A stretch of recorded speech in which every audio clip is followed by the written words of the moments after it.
Hey, what's up, guys? Welcome back. So today we are going to see another video in Python programming series. So that is based on socket. So we will see what is mean by socket, and before that I'm going to discuss about some things that is application related aspects. So in real life where I'm using this socket, so if you know where I'm using exactly this socket, then you will come to know how to use that one, because until and unless someone knows the applications, then he can't implement that one. So to implement a particular thing, first you should know the applications of that one. So I'm going to discuss real world applications of this socket. Okay, so before that, if you are new to the channel, please guys hit the like button and subscribe the channel. And you are watching Is It Actually.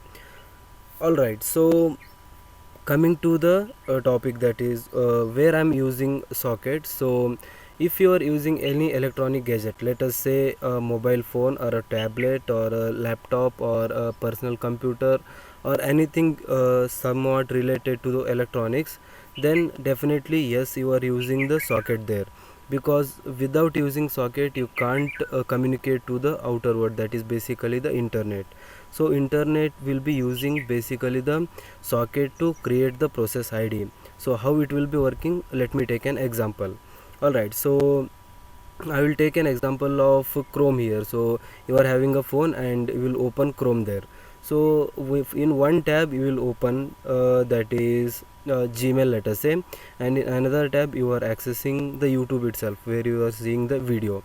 So the information which is sent by the server will be sent to the machine first, that is this laptop, and then that will be forwarded to the particular port. So we will be having first one is the IP address of the device, and then to go to a particular window, let us say Gmail, it is having a particular port address. So in that port address, the message which is sent for a particular ID should be coming, that is from this it is coming to this ID. So there we need a process.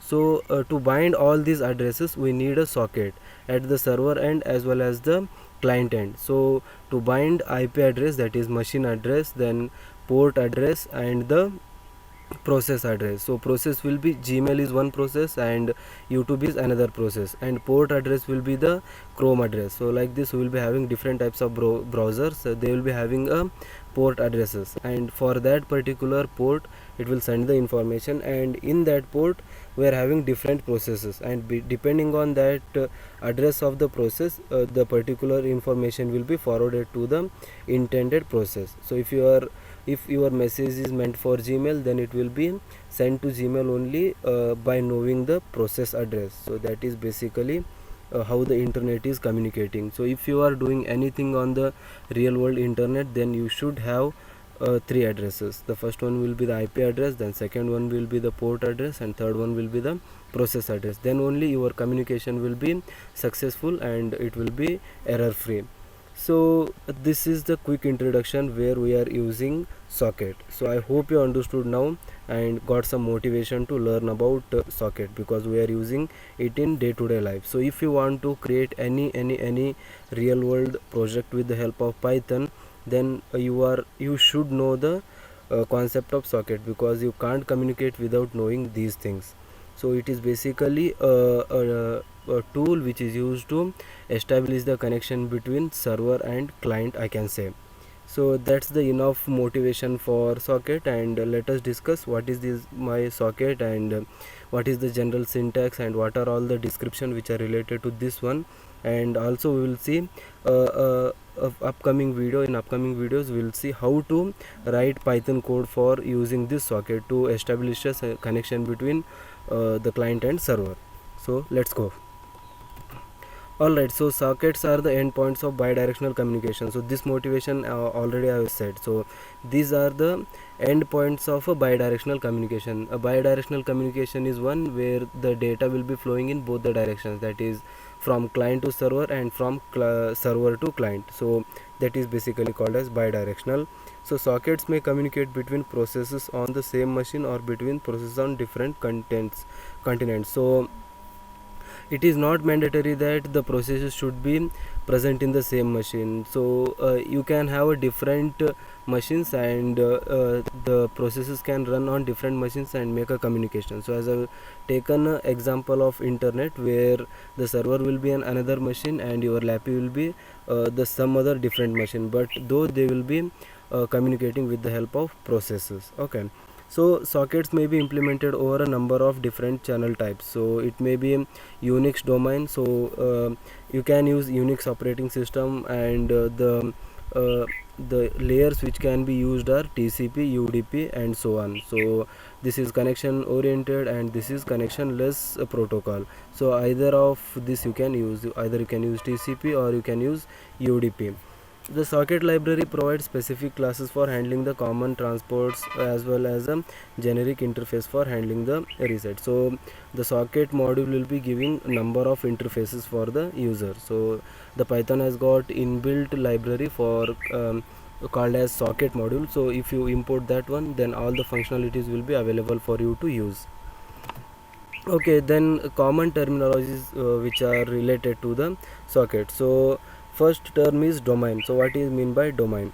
Indicates the family of protocols used as the transport mechanism. So the value are like this. So indicates the family of protocols. So what family of protocols? So if you are using the Windows operating system, then you have to mention the domain as AF INET, and if you are using some other operating system like iMac, then you have to use PEINET, and if you are using Unix, then PF Unix, and if you are using some other like Linux machine, then you have to use PFX25.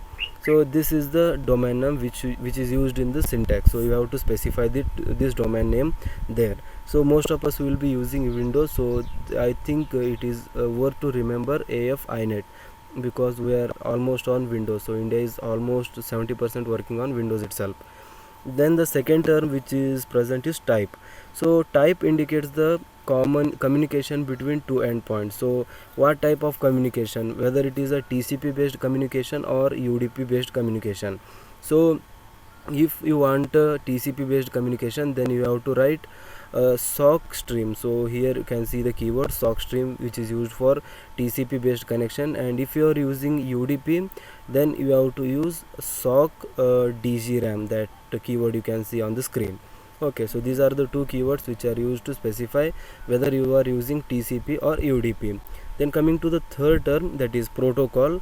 So its default value is 0. So it is used to identify variation of protocol within a domain and a type. So it is just a default function here. So it will be always 0 in any syntax or in any case you are writing the socket. So continued for that terminologies. Next one is the host name. So this is basically the IP address of the machine which is uniquely identified on the internet network. So host name is basically the IP address, nothing but the machine address, I can say.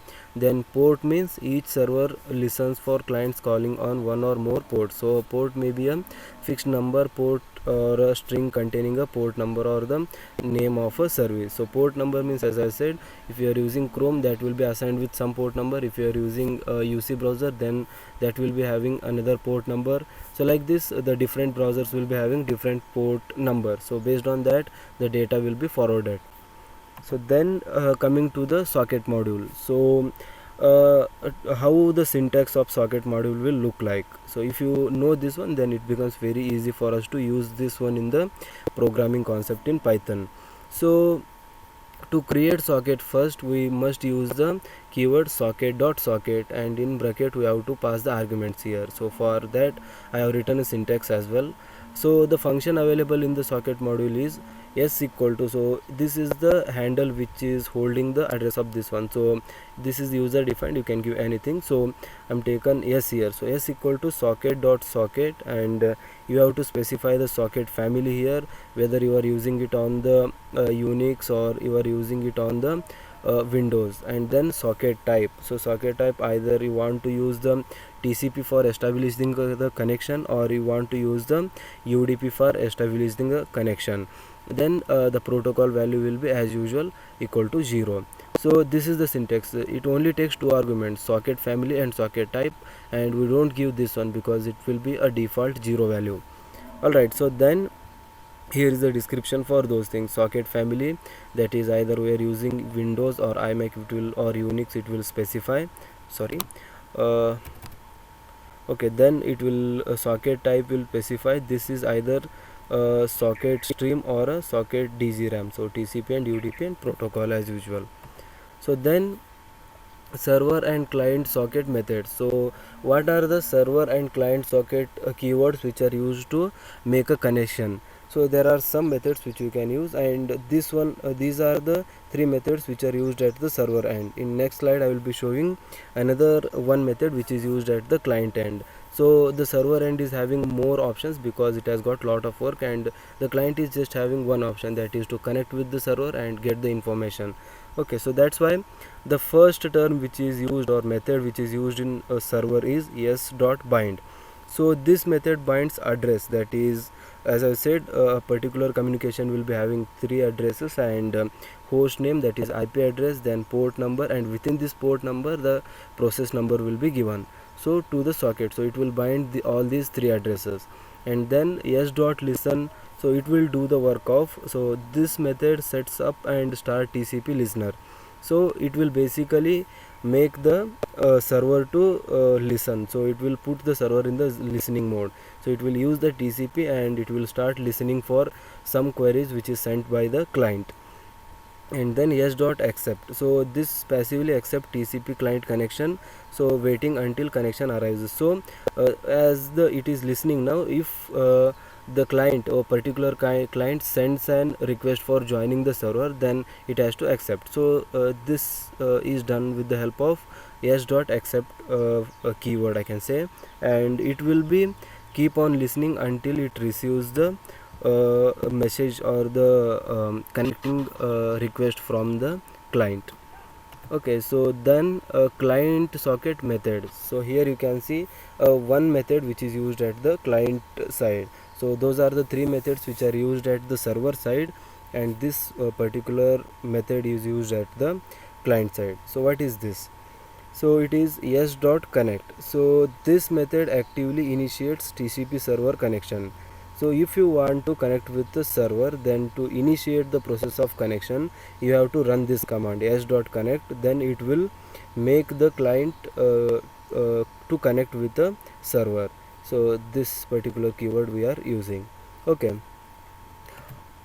Alright, so now we are in this slide where you can see general socket method. So what is this general socket method? So the one which I have showed previously, that is three functions which are for server and one function that is for client, and these are the functions which are used by either both, that is server as well as client. So they are applicable for both the endpoints, that is server and client. So anyone can use these things. So what are those? So that's why they are called as general. So first one is the s.receive v, and this method receives TCP message. So if you want to receive the message on TCP, then you have to use this one, that is receive v. And if you want to send the or transmit the message, then you have to use send. Then s.receive from, so this method receives UDP messages. So if you are using TCP for connection, then you have to use these two functions for sending and receiving the information. And if you are using UDP for establishing the connection, then you have to use s.receive from and s.send to, so in order to use UDP as a connection. Then I am having s.close here. So this method closes the socket. So basically we are closing the socket at only client end, because the server should be always giving the service and it should be up and running always. So that's why generally we don't use this s.close at the server end. We will be using only at the client end. Then socket dot get host name. So this particular function is used to get the IP address of a machine on which your code will be running. So I don't know my Lapis IP address, so generally we don't remember our IP addresses. Okay, so how I can get that address? So there is no need to search it on the internet or call to the provider. You just type in Python shell itself socket dot get host name, then it will return you the IP address of the particular machine which are using. So it is as easy as that. Okay, so now I will move on. So how the connection between client and server will be established? So what are the steps which are involved in the connection establishment, we will see. So as you can see, in the left hand I am having client side, and on the right hand I am having server side. So first I will see the client steps. That is, first the socket will be created with the help of this create socket function, and then in the second step, bind socket to machine IP address and port address for sending the data. So here in the second case, okay, so in second case I will be sending the or binding the addresses of the IP address, port address and the process address. In third step, send the data, and then once you done with your communication, then just close the socket. And coming to the server side, first step is the create socket, and in second step, that is the same as that of the client side, where we will be binding the addresses, and then in third step, listen for incoming data. So client will be sending some data, or it will be requesting something from the server, then the server has to listen for that client request, and then accordingly according to the client request, you have to send the response. And then once you are done with all the work which is needed, then you can close the socket. So these are the steps which are involved across the server side. Alright, so that's all about today's session, guys, and I hope you enjoyed this one. So in next video I will be writing actually the Python code for this one. So I'll be showing you practically how the communication is actually happening with the output window. I will show you. So that will be an interesting session, I hope so. And thanks for watching. Please guys, if you are new to the channel, hit the like button and subscribe the channel, because we will be uploading these type of interesting videos continuously. Thanks for visiting our channel. Thanks a lot.